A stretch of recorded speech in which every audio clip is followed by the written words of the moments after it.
খেয়াল করে দেখবেন আপনার ঘামগুলা কিন্তু কখনো চোখে আসে নাই।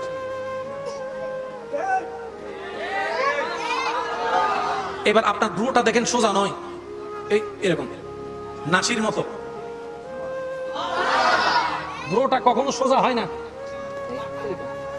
আল্লাহ কেন ভ্রুর মধ্যে যদি চোখের মধ্যে গাম ঢুকে যায়, গামের মধ্যে লবণাক্ত আছে, লবণ আসলে চোখ নষ্ট হয়ে যাবে, চোখ নষ্ট হয়ে যাবে, জ্বালা বেড়ে যাবে।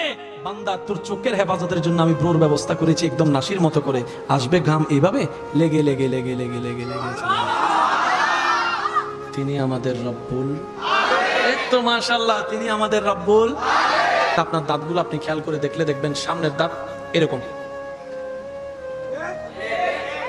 একটু ডাইনে যান, একটা মঞ্চে দাঁত পাবেন, জিব্বা লাগান।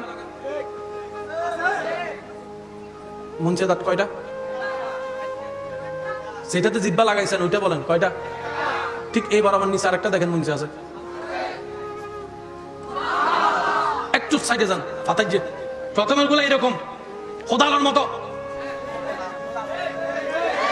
ডাইন সাইডেরটা একটু ডাইনে একটু বামে গেলে দেখবেন স্ক্রুবের মতো ফেরাক ফেরাক ফেরাক। এর পাশে যান ফিরের মতো। ও আল্লাহ, এতগুলা দিলা কেন? রব বলে যে তোর ভালোর জন্য দিছি।